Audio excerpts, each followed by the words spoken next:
जय हिंद दोस्तों, स्वागत है आप सभी का study with Ashish YouTube channel पर। तो दोस्तों, हम लोगों ने त्रिकोणमिति के अनुप्रयोग चैप्टर में पिछले वीडियो में दो क्वेश्चन कंप्लीट किए थे। अब आगे के वीडियो में और भी क्वेश्चन कंप्लीट करेंगे जो लगातार पिछले सालों के बोर्ड पेपर में पूछे गए हुए हैं। तो पहला क्वेश्चन देखिए, स्क्रीन पर आपको दिखाई दे रहा होगा। क्वेश्चन है कि एक पेडेस्टल के शिखर पर 1.6 मीटर ऊंची मूर्ति लगी हुई है। भूमि के एक बिंदु से मूर्ति के शिखर का उन्नयन कोण 60 अंश और उसी बिंदु से पेडेस्टल के शिखर का उन्नयन कोण 45 अंश है। पेडेस्टल की ऊंचाई ज्ञात कीजिए। पेडेस्टल के शिखर पर 1.6 मीटर की ऊंची मूर्ति लगी हुई है। तो हम पहले सबसे पहले पेडेस्टल बना लेते हैं। पेडेस्टल यहां से बना लिए, मान लिए ये ए बी हो गया हमारा पेडेस्टल। इसकी ऊंचाई को हम h मान लिए, ठीक है, इसकी ऊंचाई को h मान लिए। ए बी एक पेडेस्टल है और पेडेस्टल के शिखर पर 1.6 मीटर की मूर्ति लगी हुई है। तो हम पेडेस्टल के शिखर पर, ये पेडेस्टल है ए बी, तो बी इसका शिखर होगा। इसके शिखर पर मूर्ति कितना बड़ी लगी हुई है? 1.6 मीटर की मूर्ति लगी हुई है। तो 1.6 मीटर की मूर्ति हो गई। इसको हम मान लेते हैं बिंदु सी है, ठीक है। फिर भूमि पर एक बिंदु है, भूमि पर जो बिंदु मौजूद है उस बिंदु से पेडेस्टल के शिखर का उन्नयन कोण दिया हुआ है और उसी बिंदु से मूर्ति के शिखर का उन्नयन कोण दिया है। तो देखते हैं पहले मूर्ति के शिखर का उन्नयन कोण दिया है या पेडेस्टल के शिखर का उन्नयन कोण दिया है। तो दिया है यहां पर कि पेडेस्टल भूमि के एक बिंदु से मूर्ति के शिखर का उन्नयन कोण 60 अंश है। तो भूमि पर एक बिंदु बना लिए, यहां पर इस बिंदु का नाम हम डी दे रहे हैं।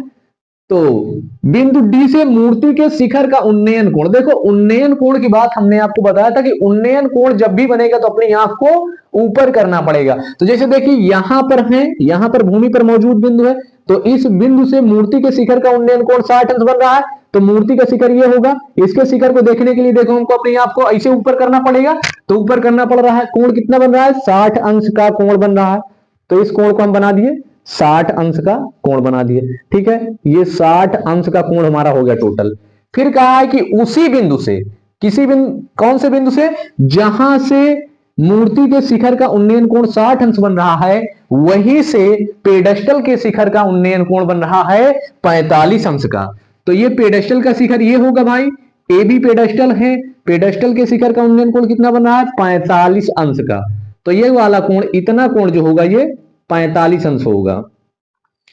ये इतना कोण 45 अंश हुआ और 60 अंश ये पूरा टोटल कोण है ये वाला, ठीक है।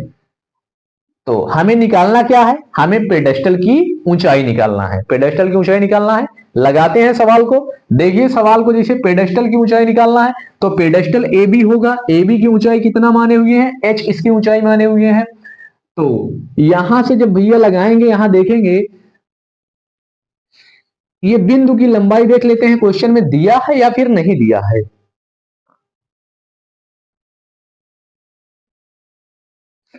नहीं, इसकी लंबाई नहीं दिया है, ठीक है, नहीं दिया है, फिर भी कोई दिक्कत नहीं है, यहां से आसानी से निकाल लेंगे। देखिए ये छोटा वाला एक त्रिभुज बन रहा है, त्रिभुज बी डी ए बन रहा है, और एक देखिए बड़ा वाला बन रहा है समकोण त्रिभुज सी ए डी बन रहा है। टोटल देखिए यहां से अगर देखेंगे तो एक त्रिभुज ये और दूसरा त्रिभुज यहां से ये वाला बन रहा है। तो अगर देखिए कभी भी भाई, कभी भी अगर थीटा 45 अंश दिया हो, ये वाला कोण 45 अंश दिया है, ये कोण 45 अंश दिया है, अगर ये 45 दिया है और ये दूरी कुछ भी होगी, जैसे 45 अंश अगर ये दिया है थीटा यहां से, तो इतना दूरी अगर हमको पता है तो जितना दूरी ये होगी उतना ही दूरी ये भी होगी। और अगर ये वाली दूरी पता है तो जितना ये वाली होती है उतना ये होगी। ये कैसे होगी अभी देखिएगा सवाल में। तो यहां देखिए हम लगा देते हैं इस त्रिभुज में बी एस डी में, बी ए डी में अगर हम लगाएंगे तो बी ए डी क्या है, यहां पर जैसे देखेंगे ये थीटा हो जाएगा, थीटा के सामने वाली भुजा लंब, और ये वाली भुजा हो जाएगी आधार। ये 90 अंश यहां पर कोण बनेगा तो 90 अंश के सामने वाली भुजा कर्ण होगी, तो ये भुजा कर्ण हो गई। अब यहां से देखिए, यहां हम लगा दें, अगर हमें रिलेशन किस में देखना है, यहां लंब और ये आधार, लंब और आधार में रिलेशन देखना है। लंब और आधार में रिलेशन देखना है तो हमें लगाना पड़ेगा tan थीटा या फिर काट थीटा लगाएं। tan थीटा बराबर क्या होता है, लंब बटे में आधार, और काट थीटा होता है आधार बटे में लंब। तो यहां पर लिखते हैं, सबसे पहले देखिए जो भी माने हुई हैं क्वेश्चन में लिख लेते हैं। माना, क्या माने हैं कि माना AB एक पेडस्टल है, AB एक पेडस्टल है, पेडस्टल है,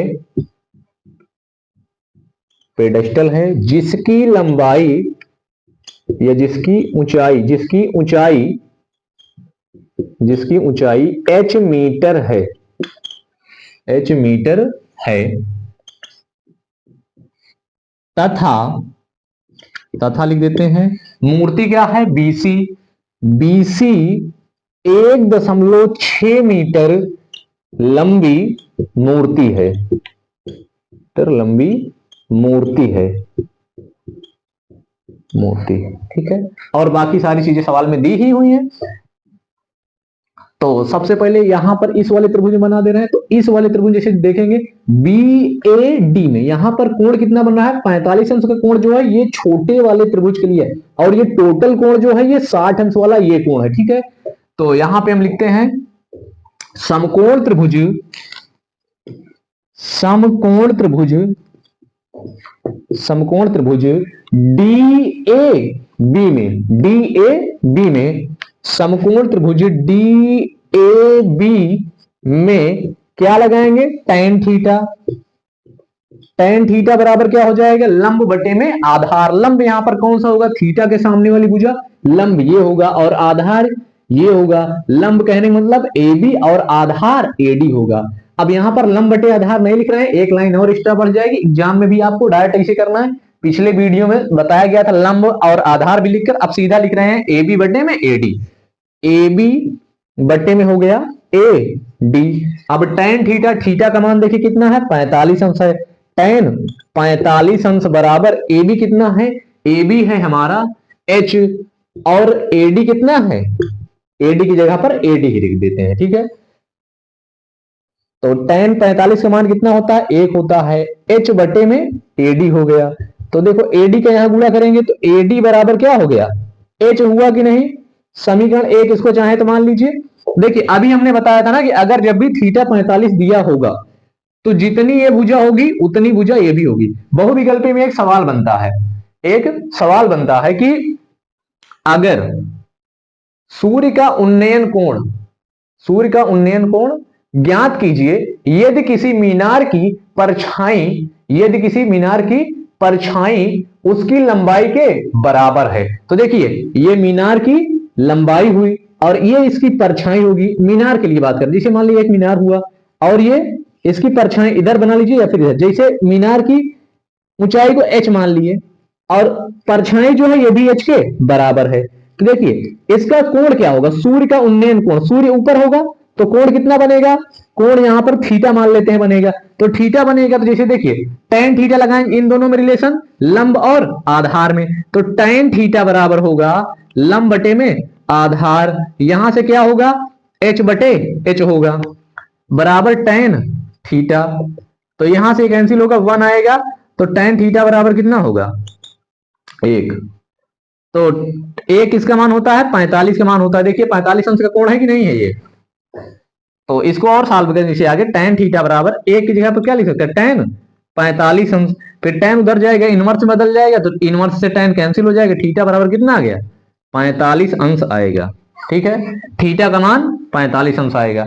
तो वही बात हुई ना कि जब भी देखिए ऊंचाई परछाई के बराबर, जैसे मीनार है एक, ऊंचाई परछाई के बराबर होगी तब सूर्य का उन्नयन कोण कितना होगा 45 अंश, या फिर ये कोण 45 अंश है तो जितना ये वाली भुजा होगी उतना ही ये भी, लंब और आधार दोनों बराबर होंगे। कहने का मतलब अगर 45 अंश का कोण दिया है, 45 अंश का कोण अगर दिया है तो ऊंचाई और परछाई दोनों बराबर होगी, या फिर जितना लंब होगी उतना ही आधार होगा, ठीक है। आगे चलते हैं, इस सवाल को कंटिन्यू करते हैं। यहां से देखिए भाई AD बराबर H आ गया है। अब देखिए दूसरे वाले त्रिभुज में लगाते हैं, त्रिभुज समकोण त्रिभुज डी ए सी में, बड़े वाले त्रिभुज डी ए सी में यहां पे लिखते हैं समकोण त्रिभुज, समकोण त्रिभुज, समकोण त्रिभुज डी ए सी में, डी ए सी में क्या हो जाएगा, यहां भी देखिए tan थीटा लगाया जाएगा, ये थीटा होगा, थीटा के सामने वाली भुजा लंब और ये वाली आधार होगी, इन दोनों में रिलेशन देखना है तो tan थीटा ही लगाएंगे, tan थीटा बराबर लंब बटे में आधार, लंब बटे आधार। तो tan थीटा का मान कितना है, देखिए यहां पर थीटा का मान 60 अंश है, तो tan 60 अंश बराबर लंब कितना है, लंब इस बार देखिए कितना हो जाएगा, ये तो ए बी हुआ था इस त्रिभुज के लिए, डी ए बी के लिए, लेकिन देखिए यहां पर हम सी तक की बात कर रहे हैं, सी डी ए सी तक बात कर रहे हैं ना टोटल। देखिए हम यहां पर क्या लिख रहे हैं, समकोण त्रिभुज डी ए सी में, डी ए सी में, तो हमारा लंब टोटल कहां से होगा, ए से लेकर सी तक, इसके अंदर कौन कौन आ रहा है, ए बी आ रहा है प्लस बी सी आ रहा है, तो यहां पर क्या लिखेंगे, लंब की जगह पर ए बी प्लस में बी सी, और आधार कितना है भैया, आधार एडी है। अब आगे देखिए करते हैं, tan 60 का मान कितना होता है, tan 60 का मान होता है √3।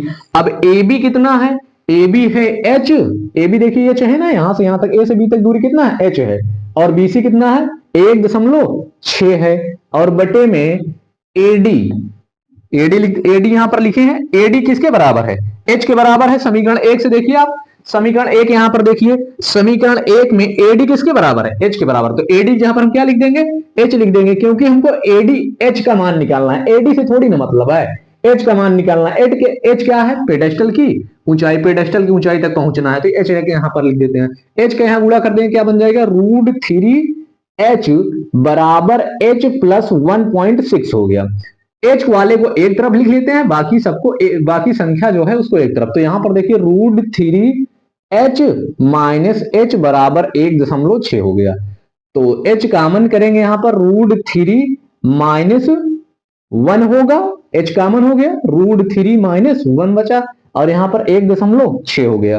अब देखिए h बराबर यहां पे हम क्या कर लेते हैं, 1.6 ये है इधर, इसको देखिए नीचे उतार दे रहे हैं, यहां पर देखिए गुणा में है और नीचे जाएगा भाग में, टोटल √3 माइनस 1, √3 माइनस 1, रूट वाले को कभी भी हर में नहीं रखना है आपको, तो क्या करेंगे भैया, हर का प्रमेयीकरण, हर का प्रमेयीकरण कैसे किया जाता है, हर का प्रमेयीकरण करने के लिए जो भी हर में मौजूद होते हैं तत्व, उनसे गुणा कर दिया जाता है अंश और हर दोनों में, लेकिन ऐसे ही गुणा नहीं किया जाता है, निशान को चेंज करके, आप गलत करते हैं एग्जाम में, डायरेक्ट ऐसे ही गुणा कर देते हैं, इसे नहीं करना है, निशान को चेंज करके गुणा करना है, √3 प्लस 1 से और √3 प्लस 1 से, हर में देखिए √3 माइनस 1 है, तो √3 प्लस 1 से ऊपर और नीचे अंश और हर दोनों में, नॉमिनेटर और डोमिनेटर में गुणा कर देंगे, तो h बराबर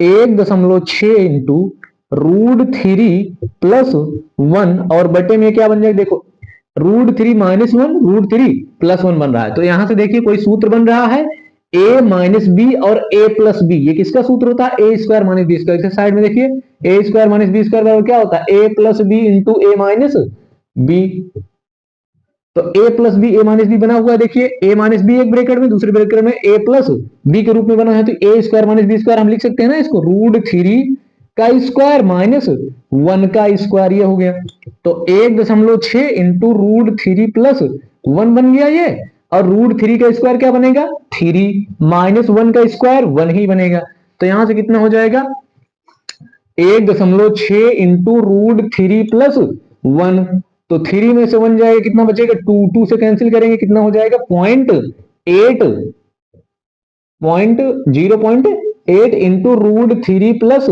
1, तो ये h बराबर आया है, h आया है, h का मान ही तो निकालना था ना शायद इसमें, हाँ h का मान ही निकालना था, h क्या है, पेडेस्टल की ऊंचाई, पेडेस्टल की ऊंचाई पूछा था, तो हम लिख देंगे कि अतः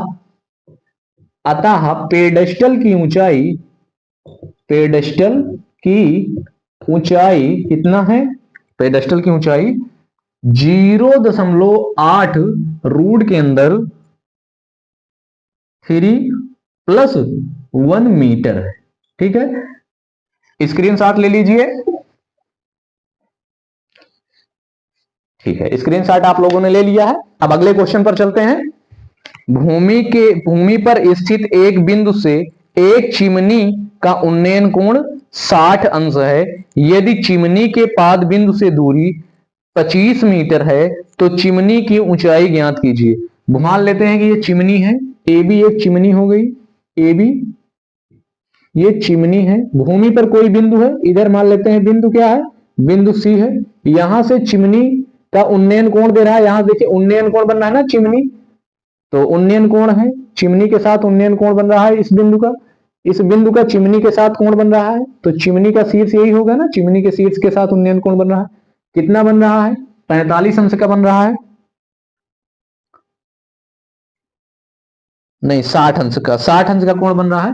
तो 60 अंश का कोण बन रहा है, चिमनी के साथ 60 अंश का कोण बन रहा है। यदि चिमनी के पाद से बिंदु की दूरी 25 मीटर है, चिमनी के पाद से बिंदु की दूरी कितना है, 25 मीटर है। अब चिमनी का पाद क्या होगा, ए होगा, और चिमनी का शीर्ष बी होगा। तो चिमनी के पाद से इस बिंदु की दूरी कितना है, 25 मीटर है। ये बिंदु कौन सा है, ये भूमि पर जो बिंदु है, देखिए ए बी एक चिमनी मान लिए, इसकी ऊंचाई को हम मान लेते हैं क्या है, एच है। तो देखिए ए चिमनी का पाद होगा और बी चिमनी का शीर्ष होगा।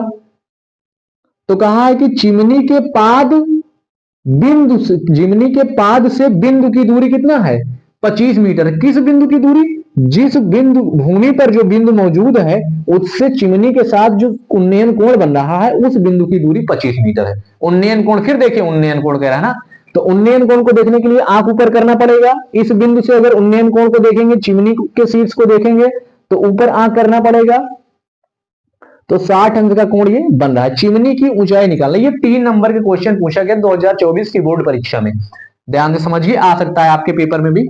तो मान लेते हैं यहां पर कि माना ए बी एक चिमनी है, ए बी एक चिमनी है, चिमनी है जिसकी ऊंचाई कितना है, ऊंचाई मान लिए h मीटर है, h मीटर है।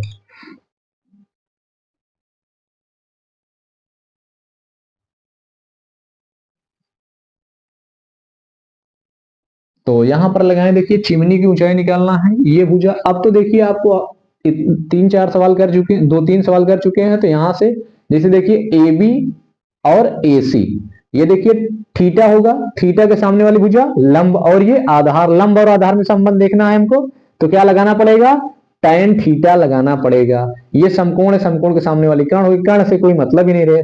देखिए इस भुजा को निकालना है और ये वाली भुजा पता है, और ये कोण दिया हुआ, तो इससे रिलेशन देखेंगे, इन दोनों में ही रिलेशन देखेंगे। तो यहां पर हम लगा दे रहे हैं tan थीटा।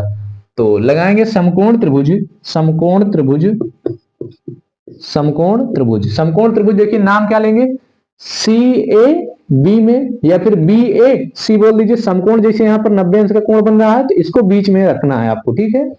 समकोण त्रिभुज सी ए बी में क्या हो जाएगा, tan थीटा, tan थीटा बराबर ए बी और बटे में हो जाएगा ए सी। ए बी ये लंब ए बी होगी और आधार क्या होगी, ए सी, तो ए बी बटे ए सी हो गया। tan थीटा का मान कितना है, 60 अंश है, tan 60 अंश बराबर ए बी का मान कितना है, h है, और ए सी का मान 25 है। तो tan 60 का मान कितना होता है, √3, और यहां से बन जाएगा h बटे में 25। तो h बराबर क्या होगा, 25 को इधर गुणा कर देना, h बराबर 25 √3 मीटर। ठीक है, इतना उत्तर हो गया चिमनी की ऊंचाई। या सवाल पे चलते हैं, अगला सवाल देखिए, भूमि से 60 मीटर की ऊंचाई पर एक पतंग उड़ रही है। पतंग से लगी डोर को अस्थायी रूप से भूमि के एक बिंदु से बांध दिया जाता है। भूमि के साथ डोरी का झुकाव 60 अंश है। यह मानकर कि डोरी में कोई ढील नहीं है, डोरी की लंबाई ज्ञात कीजिए। भूमि से 60 मीटर की ऊंचाई पर एक पतंग उड़ रही है। भूमि से 60 मीटर की ऊंचाई पर एक पतंग उड़ रही है। तो देखिए जिसे बस समझने के लिए है ये, तो मान लेते हैं ए हो गया ये बिंदु, भूमि पर बिंदु क्या है, ए है और ये बी है। ए बी ऊंचाई पर कितनी ऊंचाई पर पतंग उड़ रही है, 60 मीटर की ऊंचाई पर पतंग उड़ रही है भूमि से। भूमि से पतंग की ऊंचाई जो है वो 60 मीटर की है।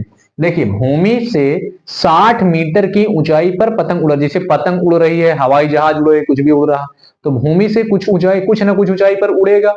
कितने ऊंचाई पर उड़ रही है, 50 मीटर की ऊंचाई पर पतंग उड़ रही है। तो यहां से भूमि से दूरी नापेंगे तो 60 मीटर की ऊंचाई पर पतंग उड़ रही है। फिर आगे सवाल में देखिए क्या लिखा कह रहा है, सवाल में कह रहा है कि पतंग से लगी डोर को अस्थायी रूप से भूमि के एक बिंदु से बांध दिया जाता है। भूमि के एक बिंदु से पतंग की डोर को बांध दिया जाता है अस्थायी रूप से। भूमि के साथ डोरी का झुकाव 60 अंश का है। भूमि के साथ डोरी का झुकाव 60 अंश का है।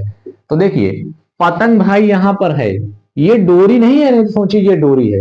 ये भूमि से देखिए जैसे ऊंचाई पर, कुछ ऊंचाई पर, जैसे मान लेते हैं यहां पर ये पतंग उड़ रही है, ठीक है, तो जैसे भूमि से यहां तक की ऊंचाई नापे तो कितना है, 60 मीटर है। डोरी की लंबाई नहीं बताया है कि भूमि, जैसे देखिए जैसे इधर से मान लेते हैं यहां पर कोई पतंग, देखिए हमारे सर के ऊपर से कुछ ऊंचाई पर पतंग उड़ रही है, तो जैसे मान लेते हैं हम देखेंगे यहां से, कहेंगे कि यहां से लगभग ये 50 मीटर 40 मीटर की ऊंचाई पर उड़ रही है। तो उसी तरह ये पतंग कितनी ऊंचाई पर उड़ रही है, 60 मीटर की ऊंचाई पर उड़ रही है। और भाई पतंग उड़ रही है तो पतंग में डोर भी तो लगाई गई होगी, है ना। तो पतंग में डोर लगाई गई है और डोर को भूमि के एक बिंदु से बांध दिया गया है। कहां से बांधा है, मान लेते हैं कि इस बिंदु से बांध दिया गया यहां से। तो डोर को यहां से बना लेते हैं, खींच के डोर ऐसे बना लिए। और ये भी कह रहा है कि डोर में ढील नहीं है, डोर जो है बिल्कुल पूरी तरह से तनी हुई है, डोर में कोई ढील नहीं है। तो ये जो डोरी है पतंग की, ये पूरी तरह से तनी हुई है। नहीं जैसे देखिए पतंग जब उड़ाते हैं, बच्चों को देखिए होगा पतंग उड़ाते, या अभी आप लोग भी पतंग उड़ाए होंगे, तो पतंग की जो डोर होती है ऐसे ऐसे आगे पीछे करके जाती हुई है, तो ढीली नहीं रहती है। लेकिन इसमें क्या, सॉरी, ढीली रहती है। पतंग ऊपर नीचे होते हैं, हवा के अनुसार देखिए डोर तन जाती है, फिर कभी ढीली हो जाती है। लेकिन यहाँ पे सवाल में क्या कह रहा है, पतंग की डोर में कोई ढील नहीं है। इसका मतलब डोर जो है पूरी तरह से ये तनी हुई है और भूमि के इस बिंदु से बंधी हुई है। मान लेते हैं ये कौन से बिंदु से बंधी हुई है, सी से बंधी हुई है। अब देखो सी को ए से यहां से मिला दिए, ठीक है। कोण कितने का बन रहा है, इस डोर के साथ जो झुकाव है, झुकाव कह रहा है 60 अंश का, झुकाव को ही कोण कहा जाता है। झुकाव 60 अंश का बन रहा है, ठीक है। हमें निकालना है डोर की लंबाई की, ये डोरी जो है ये कितनी लंबी है। अब देखिए ये सवाल भी 2024 के बोर्ड एग्जाम में पूछा गया। जितने भी सवाल करवाए जा रहे हैं मोस्ट इंपॉर्टेंट सवाल हैं और इसी पर बेस आपके एग्जाम में सवाल पूछे जाएंगे। तो बेहतरीन तरीके से सवाल को तैयार कर लीजिएगा और इससे रिलेटेड आपके बुक में जो भी एग्जाम्पल या सवाल मिले उसको अच्छी तरीके से सॉल्व कर लीजिएगा, आपका नंबर यहां से नहीं कटेगा। तो देखते हैं यहां से, जैसे देखिए अब ये कोण 60 अंश का है, ये 90 अंश का कोण बनाएगा। 90 अंश के सामने वाली भुजा ये कर्ण हो जाएगी और ये वाली भुजा होगी थीटा के सामने की भुजा, ये थीटा 60 अंश का, थीटा के सामने भुजा ये होगी लंब और ये वाली होगी आधार। अब देखिए लंब और आधार से हमको, अब आपकी आधार से कोई मतलब ही नहीं लेना है।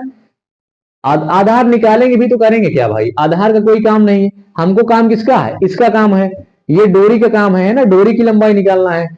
तो डोरी की लंबाई निकालना है, ये देखेंगे थीटा के सामने वाली भुजा ये लंब हुई और ये क्या है, कर्ण। तो लंब और कर्ण कहां पर होता है, लंब और कर्ण जो होता है वो साइन थीटा में होता है। साइन थीटा बराबर लंब बटे कर्ण, या फिर कासेक थीटा में भी होता है। कासेक थीटा में क्या होता है, कासेक थीटा बराबर कर्ण बटे में लंब होता है। तो यहाँ पे चाहे साइन लगा दीजिए या कासेक लगा दीजिए, आंसर आपका दोनों से आएगा। साइन लगा देते हैं, पहले लिख लेते हैं कि माना माना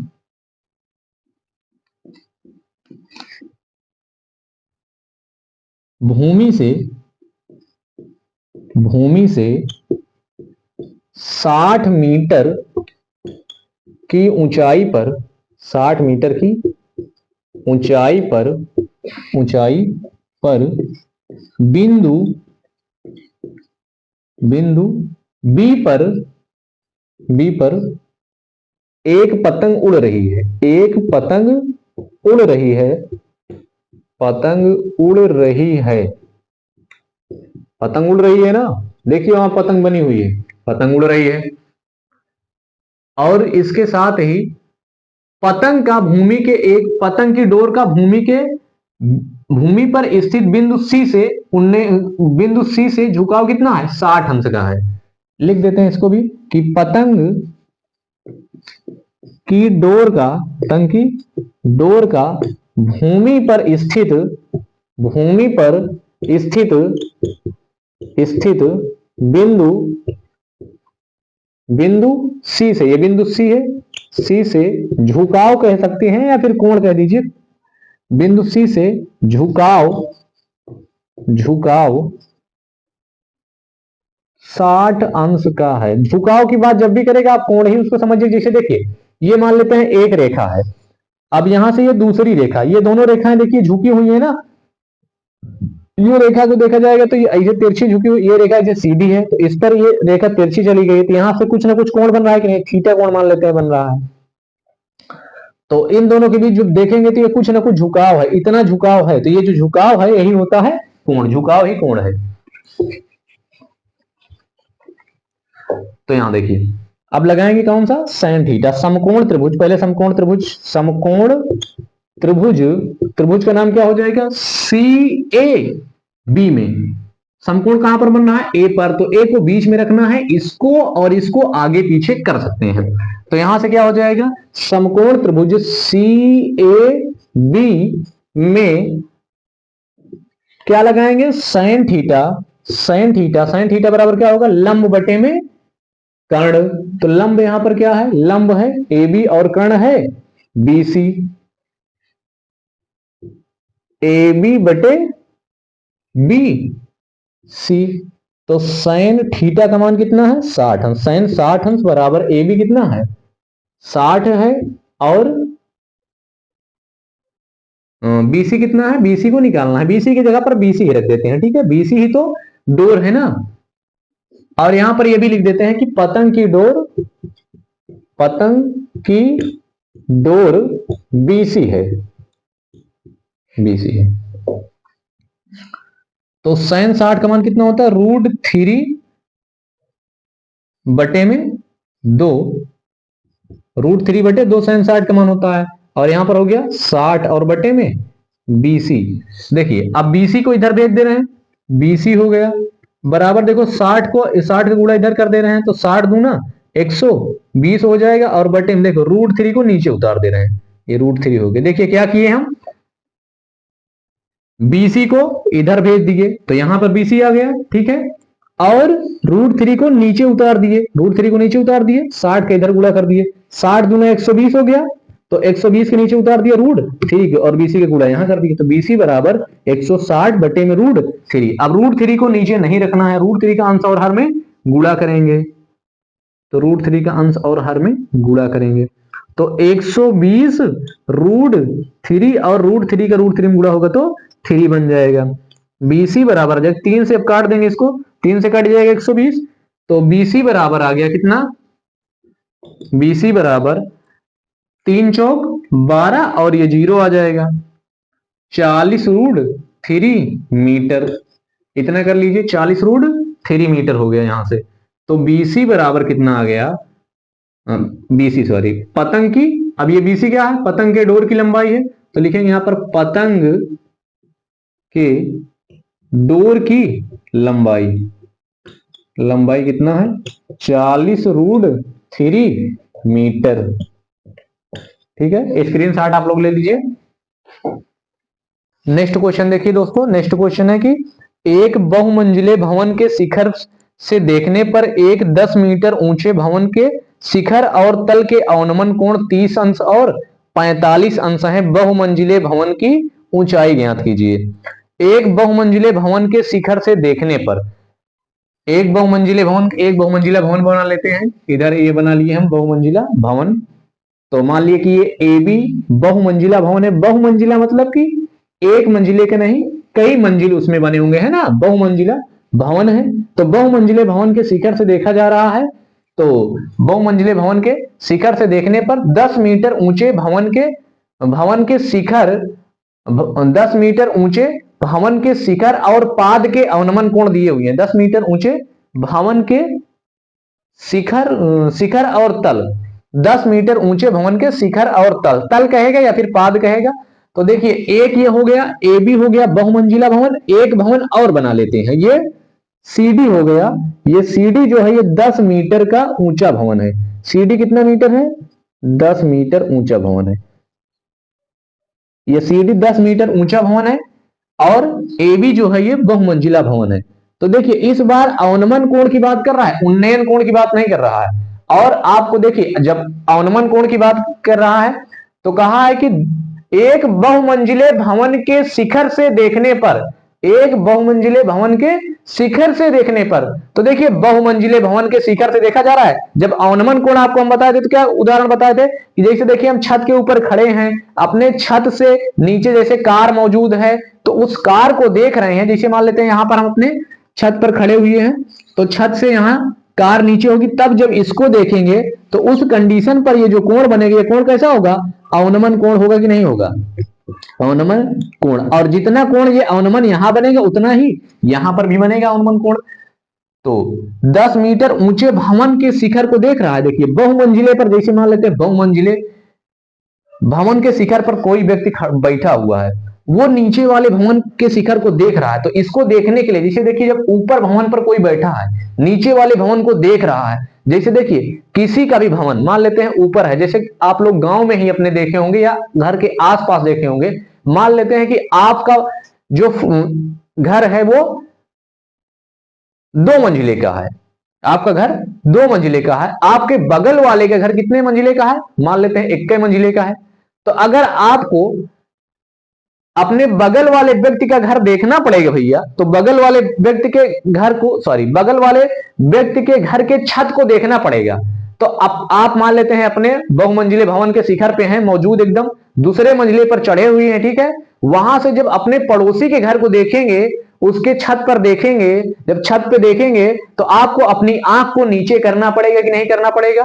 तभी तो उसके छत को देखेंगे। कि अपनी आंख को ऊपर करके इसे देखेंगे, ऊपर करके नहीं देख पाएंगे ना, नीचे करना पड़ेगा तब देख पाएंगे। तब देखिए अपनी आंख को नीचे करेंगे यहां से, तब जब यहां पर कोण बन रहा है, ये कोण कौन सा हुआ? अवनमन कोण। इसको थोड़ा और छोटा कर लेते हैं, ये डी हो गया, ठीक है। यहां से तो देखिए यहां पर कोण बनेगा आपका, एक कोण बनेगा, ठीक है। ये कोण बनेगा, ये कोण कितना? ये अवनमन कोण होगा। तो जितना कोण ये यहां पर बनेगा उतना ही यहां पर भी तो बनेगा, है ना, ये कोण भी वही बनेगा। और देखिए अगर चाहे आप उसके छत को देखेंगे या फिर आप उसके तल को देखेंगे, कहने का मतलब अपने पड़ोसी व्यक्ति के चाहे आप छत को देखेंगे जो 1 मंजिले वाला है, और या फिर उसके तल को देखेंगे, तल बोलेगा या फिर आधार बोलेगा या फिर पाद बोलेगा, तो बात एक ही होगी।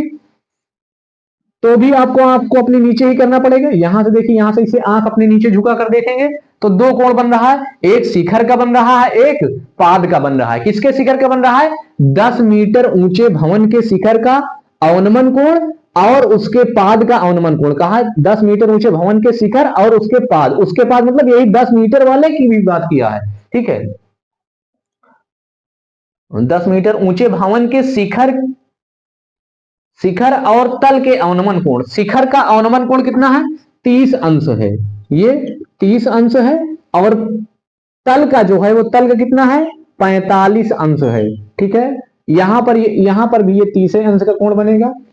और तल का जो कोण बन रहा है, तल का कितना बन रहा है? 45 अंश का, हाँ 45 अंश का कोण बन रहा है। तो ये कोण होगा, ये कोण 45 अंश का बनेगा। ये तल वाला जो होगा 45 अंश का, ये यहां से, तो ये भी 45 अंश का ही हो, क्योंकि दोनों एकांतर कोण होते हैं। और एक बात आपको बताएं, इसको ना बनाना चाहिए, इसको ना बनाइए, ठीक है ना, इतना इसको बनाने की कोई जरूरत नहीं है। जैसे यहां से जब देखेंगे तो ये सीधा आपको आंख नीचे कर रहे हैं, यहां से ये अवनमन कोण 30 अंश का। देखिए इस चित्र को समझना बड़ी बात है। यहां से इस क्वेश्चन में केवल पूछा है बहुमंजिले भवन की ऊंचाई, क्वेश्चन में यह भी पूछ सकता है दोनों भवनों के बीच की दूरी, ये दूरी ही पूछ लेता है क्वेश्चन में, यहां से ए से सी तक की दूरी। लेकिन इस क्वेश्चन में केवल पूछा है बहुमंजिले भवन की ऊंचाई पूछा है। देखिए चित्र को एक बार हम फिर से समझाते हैं। सवाल कहा था हमसे कि 10 मीटर एक बहुमंजिले भवन के शिखर से देखने पर, तो हमने मान लिया कि ए बी क्या है, बहुमंजिला भवन है, ठीक है, ए बी बहुमंजिला भवन है जो कई मंजिले का है। बहुमंजिले भवन के शिखर से देखने पर 10 मीटर ऊंचे भवन के शिखर और तल का अवनमन कोण दिया है। तो बहुमंजिले भवन का शिखर ये होगा, शिखर ये होगा, तल ये होगा। तल मतलब तलवा, तलवा समझ रहे हैं, जैसे कहते नहीं कि पैर के नीचे क्या होता, पैर के जो तल होता है उसको क्या कहा जाता है, तलवा ही तो बोला जाता है ना, तलवा ही शायद बोलते हैं। तो तलवा नीचे होगा, तल नीचे होगा, है ना, तो तल ये है, ये क्या है, तल है, और ये शिखर है। तो बहुमंजिले भवन के शिखर से, ए बी एक बहुमंजिला भवन हमने बना लिया, ठीक है, ए बी बहुमंजिला भवन है। तो इसके शिखर से देखने पर 10 मीटर ऊंचे भवन के शिखर का अवनमन कोण कितना बना है। देखिए इसके जब भी शिखर से देखेंगे, शिखर से देखेंगे नीचे की ओर, शिखर से नीचे की ओर, तब हमेशा अवनमन कोण ही बनेगा। अब देखो 10 मीटर ऊंचे भवन के शिखर से देखेगा कोई व्यक्ति, मान लेते हैं देखेगा, तो यहां पर दूसरे भवन, जो दूसरा भवन केवल 10 मीटर का है, तो उसको अपनी आंख नीचे करना पड़ेगा कि नहीं व्यक्ति को, तब अवनमन कोण बन रहा है। तो यहां से देखिए अवनमन कोण बना, कितने का बना, 30 अंश का बन रहा है, ठीक है, 30 अंश का अवनमन कोण, ये 30 अंश का यहां बनेगा, तो यहां भी 30 अंश का ही बनेगा, है ना। फिर उसके बाद कहा है कि 10 मीटर ऊंचे भवन के शिखर और तल का अवनमन कोण क्रमशः करके दिया है। क्रमशः में जैसे दिया रहे तो क्रमशः में पहले नाम जिसका लिया रहेगा वो पहले वाले का मान, और बाद में जिसका नाम लिया रहेगा वो बाद वाले का मान। तो जैसे पहले नाम किसका लिया है, पहले नाम शिखर का लिया है, तो पहला वाला कोण जो होगा वो शिखर का होगा, और बाद में नाम किसका लिया है, तल का लिया है, तो बाद वाला कोण जो होगा वो तल का कोण होगा, ठीक है ना। तो पहले नाम शिखर का लिया है, तो 10 मीटर ऊंचे भवन के शिखर का लिया है ना, कि 10 मीटर ऊंचे भवन के शिखर का अवनमन कोण कितना है, 30 अंश है। तो पहले वाला मान 30 अंश जो हुआ वो इसके शिखर का अवनमन कोण हुआ, और जो 45 अंश बोला है, 45 अंश किसका हुआ, इसके पाद का अवनमन कोण हुआ, ठीक है। अब हम सवाल को सॉल्व करते हैं।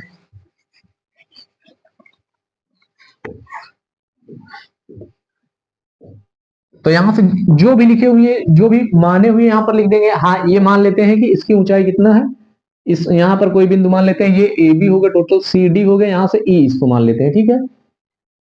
और बहुमंजिले भवन की ऊंचाई हम मान ले रहे हैं, बहुमंजिले भवन की ऊंचाई टोटल यहां से यहां तक मान लेते हैं एच है, ठीक है। और एक बात और भाई, देखिए यहां जितना दूरी ये सी डी होगी उतना ही दूरी ये ए ई भी होगी। क्यों ये ऐसा है, जैसे देखो आपका भवन 2 फ्लोर का है, ये वाला सिंगल फ्लोर का है। मान लेते हैं कि जैसे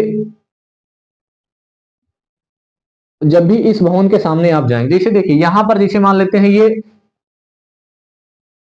एक भवन आपका है, ठीक है, ये एक भवन आपका है जो इतना लंबा है, और ये दूसरा भवन हमारा है, ठीक है, हमारा है, जो हमारा भवन थोड़ा बड़ा कह देते हैं, ये यहां से यहां तक इतना लंबा हमारा भवन है, ठीक है। तो भले ही हमारा भवन लंबा है थोड़ा, यहां से यहां तक ज्यादा लंबा, आपका मान लेते हैं ये 10 मीटर का लंबा है, ठीक है, और हमारा इतना थोड़ा ज्यादा लंबा, 10 मीटर से ज्यादा लंबा है। लेकिन दोनों देखिए जैसे सामने सामने मौजूद हैं, तो 10 मीटर तक, अगर 10 मीटर की लंबाई तक यहां पर जैसे देखिए यहां पर कुछ भी रख के नापेंगे, यहां पर या किसी भी टेप से नाप लीजिए या किसी भी चीज से नाप लीजिए, जैसे यहां पर यहां से यहां तक एक मान लेते हैं कि एक लठ यहां पर रख देंगे, एक लट्ठे को रख देंगे, तो लट्ठा जो होगा यहां से यहां तक जब नापेगा तो दोनों के बीच डिफरेंस जो होगा, यहां से यहां तक दोनों के बीच डिफरेंस सेम होगा, जितना नीचे और इसी लट्ठे को नीचे लेकर आएंगे तो ऊपर जितना डिफरेंस होगा उतना नीचे भी डिफरेंस होगा। अंतर अगर बात करेगा तो अंतर निकालने की, तो डिफरेंस दोनों जगह सेम होगा। और जैसे लंबाई नापी जाएगी, यहां से यहां तक जैसे लंबाई नापी जाएगी, इस भवन जिसे मान लेते हैं आपका यहां से यहां तक 10 है, तो मान लेते हैं इसी लट्ठे से नापा, एक लट्ठे से नापा गया कि यहां से यहां तक लंबाई 10 है, तो दूसरे सिरे पर जाएंगे, जब यहां पर पहुंचेंगे तो इतनी लंबाई इसकी भी तो 10 होगी ना। अब आगे जो भी है, जो भी लंबाई आगे होगी उसको देखा जाएगा, लेकिन पहले जब यहां तक की जितने सामने तक की लंबाई इतना तो 10 होगी ही ना। तो उसी तरह देखिए यहां पर ये 10 है तो ये भी 10 होगी, और ये वाली लंबाई जो है, ये नीचे वाली लंबाई और ये ऊपर वाली लंबाई, ये दोनों लंबाई भी सेम ही होगी। तो इन दोनों को हम मान लेते हैं x से, ठीक है। यहां से इसको x मान ले रहे हैं तो ये भी क्या हो जाएगा, x ही हो जाएगा, ठीक है, x हो गया। अब देखिए क्वेश्चन सॉल्व करते हैं हम लोग। क्वेश्चन जैसे सॉल्व करेंगे, अब यहां देखिए दो दो त्रिभुज, मेन त्रिभुज है। अब जैसे देखिए यहां पर लगाएंगे, यहां से लगा रहे हैं, इस वाले त्रिभुज में लगा दें, चाहे देखिए आप इस त्रिभुज में यहां से दो त्रिभुज बी ई डी बन रहा है, समकोण त्रिभुज बी ई डी में यहां पे लगाएंगे जैसे, तो यहां समकोण ये बन रहा है। और देखिए यहां से, हाँ किस त्रिभुज में लगाना है, क्या लगाना है, जैसे देखिए आप कहेंगे यहां भी तो एक त्रिभुज बन रहा है, यहां भी एक त्रिभुज बन रहा है, यहां भी एक त्रिभुज, यहां भी एक त्रिभुज, तो इन सब त्रिभुज से हमको मतलब नहीं है। थीटा जहां पर मिल रहा है, थीटा जहां पर मिल रहा है, कोण जहां पर मिल रहा है, हम वहां त्रिभुज में लगाएंगे। तो कोण कहां मिल रहा है, यहां 30 अंश का कोण मिल रहा है और यहां पर 45 अंश का कोण मिल रहा है। तो हम इस त्रिभुज में लगाएंगे और इस त्रिभुज में लगाएंगे, इसकी मदद से हम निकालेंगे पहाड़ कह रहे हैं, इस बहुमंजिले भवन की ऊंचाई। तो यहां देखिए क्या है, लगा देते हैं समकोण त्रिभुज बी सी ए में पहले लिख लेते हैं कि माना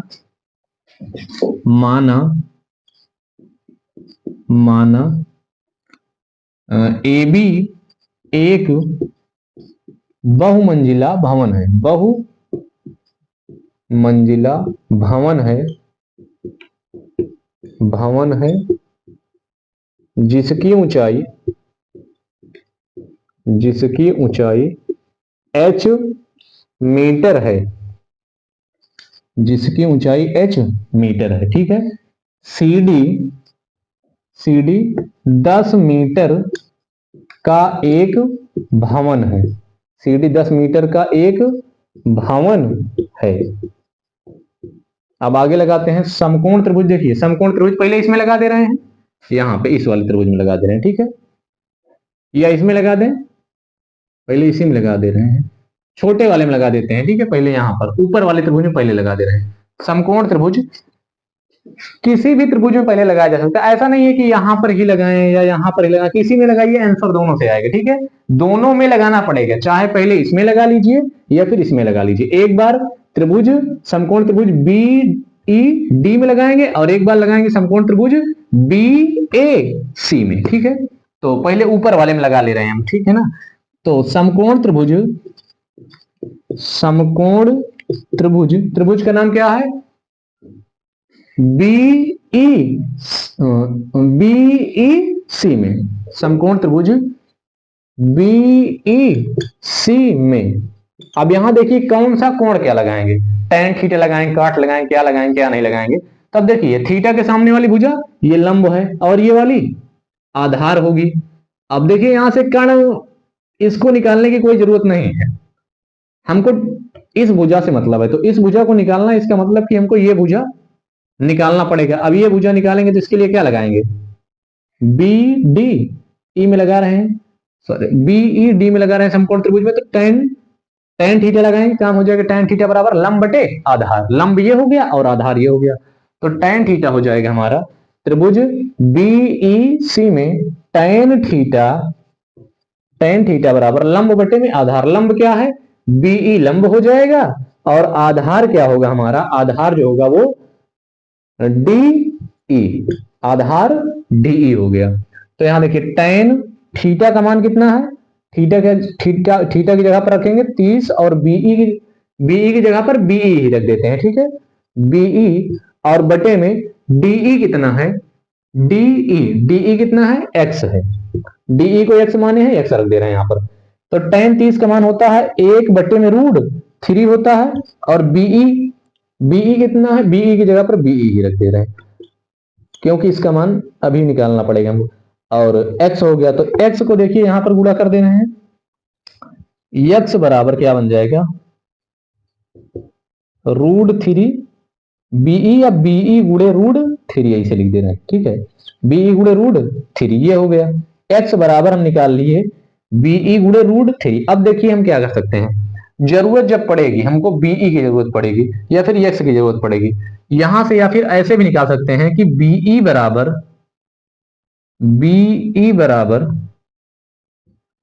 बराबर क्या हो जाएगा, एक्स बटे में रूट थ्री। ठीक है, तो x की जगह पर हम क्या लिख सकते हैं, बीई रूट थ्री लिख सकते हैं, या फिर बीई की जगह पर x बटे में रूट थ्री लिख सकते हैं। अभी इसकी जरूरत पड़ेगी। अब चलते हैं, देखिए अब आगे इस त्रिभुज में हमने लगा लिया है यहां पर, अब हम लगाएंगे अगले त्रिभुज में, यहां पर ये बड़े वाले त्रिभुज में, तो यहां पर लगाएंगे तो समकोण त्रिभुज बी ए सी में 90 अंश का कोण यहां पर बन रहा है, तो बी ए सी में लगाएंगे यहां पर समकोण त्रिभुज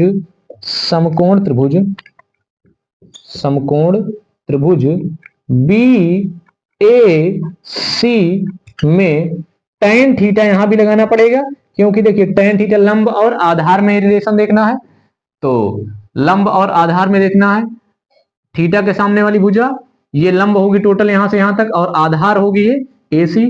लंब कौन सी होगी, A से B तक, क्योंकि हम लगा किस में रहे हैं, BAC में लगा रहे हैं, तो यहां तक आनी चाहिए ये भुजा, तो AB लंब हो जाएगी टोटल हमारी, और आधार क्या हो जाएगी AC। तो tan थीटा बराबर लंब हमारा है AB और आधार क्या है, आधार है AC।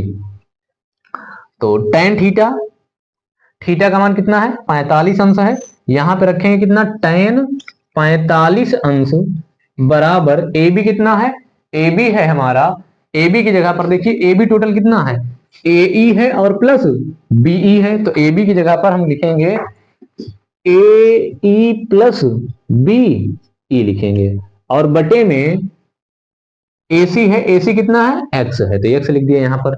tan 45 का मान कितना होता है, tan 45 का मान 1 होता है, और AC कितना है, AC देखिए आप AC sorry AE plus BE है ना, यहां पर रखना है, तो AE का मान कितना है, A से E तक 10 है ना, क्योंकि इसके सामने है इतना, तो ये दूरी इतना 10 होगी, तो 10 प्लस, अब BE की जगह पर हम BE ही रख देते हैं, BE, और बटे में हो जाएगा क्या, यहां पर x है, तो 1 बराबर 10 प्लस हमको निकालना है भवन की टोटल ऊंचाई, बहुमंजिले भवन की ऊंचाई निकालना, तो बहुमंजिला भवन कितना ऊंचा है, A से E तक की दूरी और B से AE तक की दूरी, बहुमंजिले भवन की ऊंचाई को तो हम टोटल h माने हुए हैं ना, लेकिन बहुमंजिला भवन ऊंचा कितना है, जैसे देखिए इस 10 को और यहां से यहां तक की ये जो जितना बड़ा है इसको जोड़ देंगे, तो टोटल बहुमंजिले भवन की ऊंचाई हमको मिल जाएगी कि नहीं मिल जाएगी, मिल जाएगी ना भाई, बहुमंजिले भवन की ऊंचाई मिल जाएगी, इतना ऊंचाई तो हमको पता है,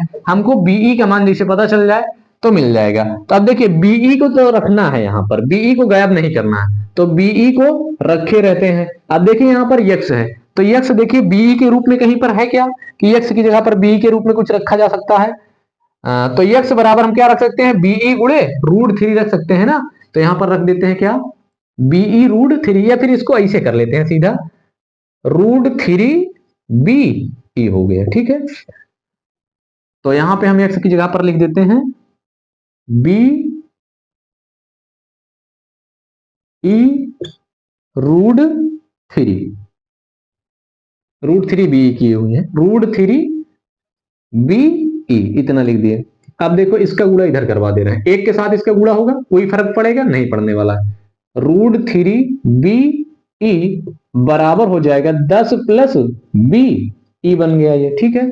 अब देखो BE का मान, जैसे BE का मान निकालना, BE वाले को एक तरफ, बाकी 10 को एक तरफ कर लेते, तो इसको खींच के इधर लाएंगे, तो रूट थ्री BE है, ये BE इधर आएगा तो माइनस बन जाएगा, माइनस BE बराबर 10 हो गया।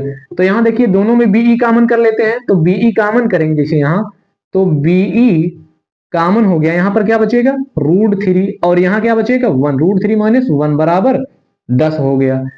तो यहां करेंगे आगे, अब देखिए रूट थ्री, BE को इधर रोक लेते हैं, इसको नीचे भेज दे रहे हैं, तो BE बराबर 10 बटे में रूट थ्री माइनस 1, ठीक है, इतना हो गया। तो अब देखिए BE बराबर क्या बन जाएगा, यहां पे हर का प्रमेयीकरण आप कर दे रहे हैं, हर का प्रमेयीकरण करेंगे, तो हर का प्रमेयीकरण करने के लिए क्या किया जाता है, हर में जो तत्व मौजूद होता है उसका निशान चेंज कर, जिसे यहाँ पर माइनस है तो गुणा किससे करेंगे, यहाँ प्लस करके करेंगे, √3 + 1 से ऊपर भी गुणा और नीचे भी गुणा, √3 + 1 बन गया। तो यहां देखिए क्या हो जाएगा, 10 ब्रैकेट के अंदर √3 + 1 बन गया, और बटे में यहां देखिए इसको भी ब्रैकेट में लिख लेते हैं।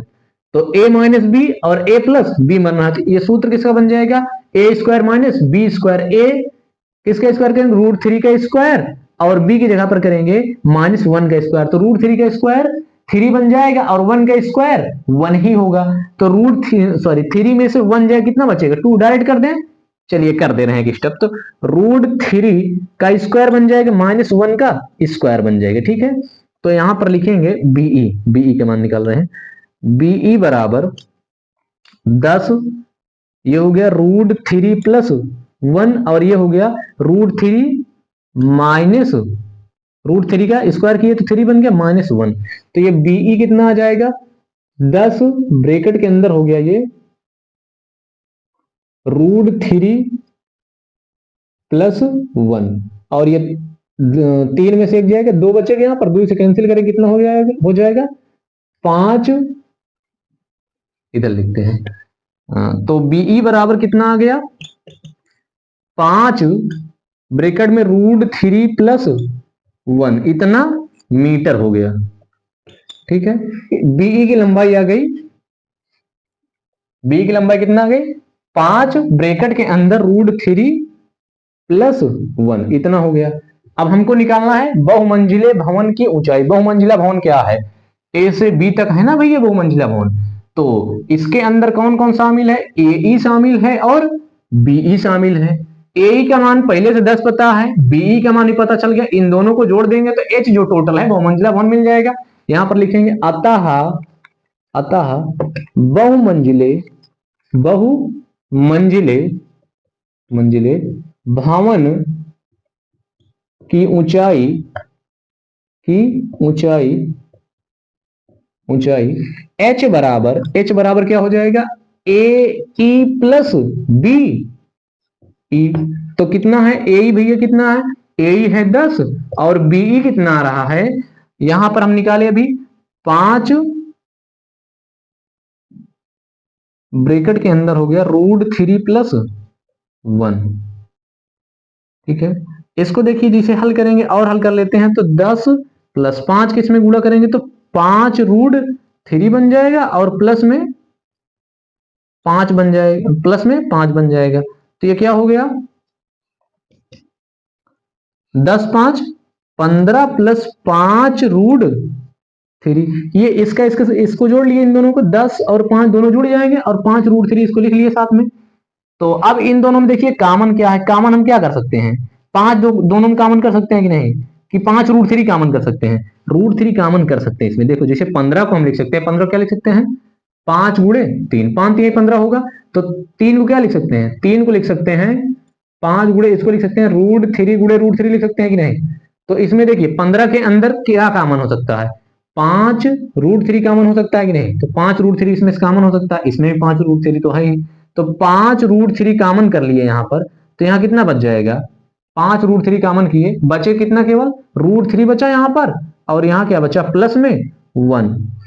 5√3 कॉमन कर लिए, बचा कितना इसमें, यहां √3 बचेगा, और यहां बचेगा +1। तो ये इतना मीटर आ गई, ये इतना मीटर क्या है, भवन की बहुमंजिले भवन की ऊंचाई। बहुमंजिले भवन की ऊंचाई कितना आ गई, 5√3 ब्रैकेट में √3 + 1। स्क्रीनशॉट ले लीजिए आप लोग।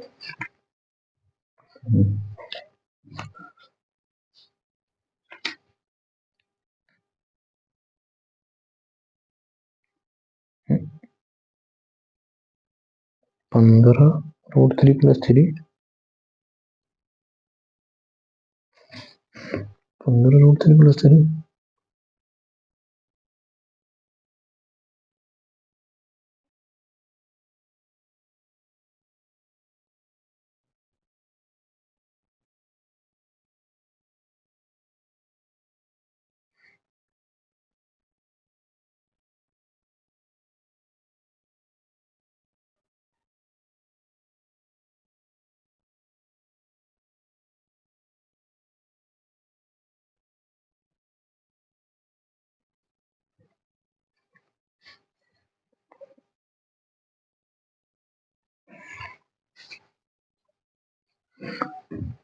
तो दोस्तों देखिए इस सवाल को फिर से समझते हैं कि ए बी एक बहुमंजिला भवन, हमने मान लिया कि ए बी एक बहुमंजिला भवन है और बहुमंजिले भवन के शिखर से देखने पर 10 मीटर ऊंचा ये भवन लगा हुआ है। 10 मीटर ऊंचा भवन है। इस 10 मीटर ऊंचे भवन के शिखर का और इसके तल का अवनमन कोण दिया है। कहां से? बहुमंजिले भवन के शिखर से देखने पर। बहुमंजिले भवन के शिखर से देखने पर 10 मीटर ऊंचे भवन के शिखर का अवनमन कोण कितना है? 30 अंश है और इसके तल का अवनमन कोण 45 अंश है। 30 अंश और 45 अंश हो गया। हमें निकालना है बहुमंजिले भवन की ऊंचाई। तो यहां से देखिए ये वाली दूरी 10 ये है तो इसके सामने 10 ये भी होगी। इसको हम मान लिए x, ये भी x ही होगी। तो यहां से सबसे पहले हमने लगा दिया कि मान लिया कि माना ए भी एक बहुमंजिला भवन है जिसकी ऊंचाई h है, CD 10 मीटर का एक भवन है। तो समकोण त्रिभुज बीईसी में हमने देखा कि tan थीटा बराबर बीई बटे डी। समकोण त्रिभुज बीईसी में सबसे पहले बीईसी में हमने लगा दिया tan थीटा, बीई बटे डीई। बीई बटे में डी हो जाएगा, ये लंब होगा और ये आधार होगा।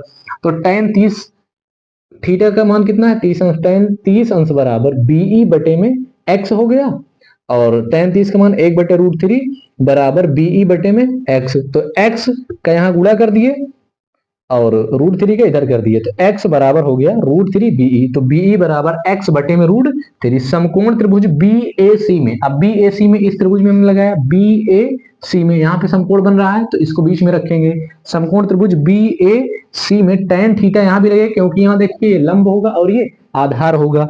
तो बीई कहा गया? ए बी बटे में ए सी। ए बी टोटल ए से बी तक की दूरी कितना? ए बी है और ये ए सी है। लंब ए बी होगा और आधार ए सी होगा। तो tan 45 अंश में ए ई प्लस बी ई होगा। ए बी के अंदर कौन आ रहा है? ए से ई तक की दूरी और बी से ई तक की दूरी। तो ये हो गई ए ई प्लस में बी ई और बटे में एक्स। ए सी कितना है? एक्स है, इसको हम एक्स माने हैं तो एक्स रख दिए यहाँ पे। तो अब देखिए यहां से tan 45 का मान 1 होता है और ये कितना है? AE जो है ये 10 दी हुई है। देखिए यहां से यहां तक 10 दूरी और प्लस में BE पता नहीं, BE की जगह पर फिर BE रख दिए और बटे में x हो गया। तो 1 बराबर 10 प्लस, अब देखो यहां पर BE है, BE रख दिए, BE रहने दिया और x बराबर यहां से निकाले हुए हैं। देखिए इसको हटा देते हैं, इसका कोई काम नहीं, इसको यहां से कैंसिल करते हैं। इसको हम मान ले रहे हैं समीकरण 1 चाहे तो मान लीजिए या फिर रहने देते हैं इसे। तो x बराबर √3 BE। तो x की जगह पर कितना रख दिए? √3 BE रख दिए। x बराबर √3 BE हो गया। तो BE √3 BE का इधर गुणा कर दिए 1 के साथ, वही हुआ और 10 प्लस में BE हो गया। √3 BE माइनस BE बराबर 10 हुआ। अब इन दोनों में देखिए BE कॉमन है, BE कॉमन ले लिए, यहाँ बचा कितना? √3 माइनस में 1 बचा, यहाँ पर 1 बचे बराबर 10। अब BE को यहाँ रोके हुए इसको नीचे भेज दिए तो 10 बटे में √3 माइनस 1 हुआ। √3 माइनस 1 इसको नीचे नहीं रखना है, हर का प्रमेयीकरण करेंगे। हर का प्रमेयीकरण कैसे किया जाता है? निशान को बदल के, अगर माइनस है तो प्लस कर देंगे, अगर प्लस होता तो माइनस कर देते। तो √3 प्लस 1 से ऊपर और नीचे दोनों जगह गुणा कर दिए। तो ये BE हो गया हमारा। BE बराबर 10 ब्रैकेट के अंदर √3 प्लस 1 और बटे में √3 का स्क्वायर माइनस 1 का स्क्वायर। तो BE बराबर हो गया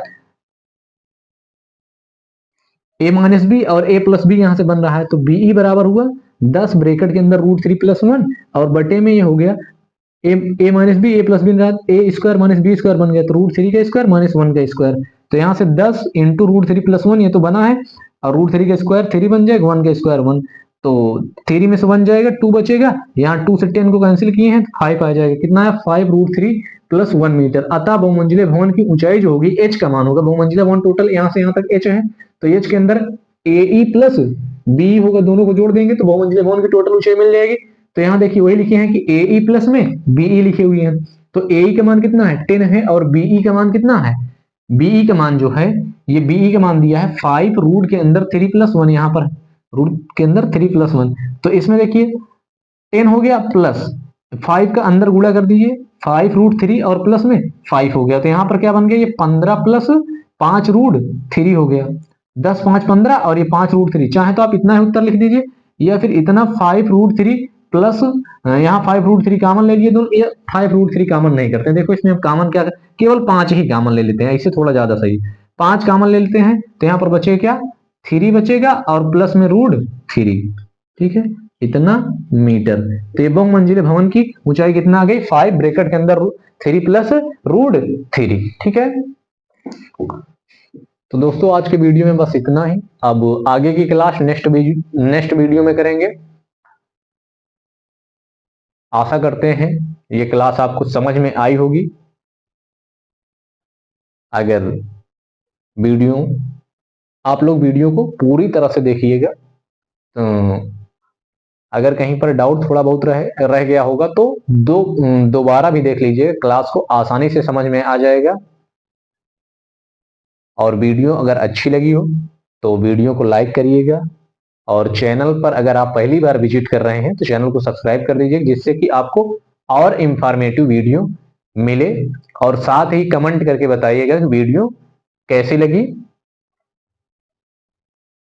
और इसके साथ ही अभी इस पर देखिए एक क्लास, कम से कम एक क्लास इस टॉपिक पर आपको और करवाई जाएगी, जिससे आपका पूरा एकदम क्लियरिटी मिल सकेगी। ठीक है, तब तक के लिए जय हिंद।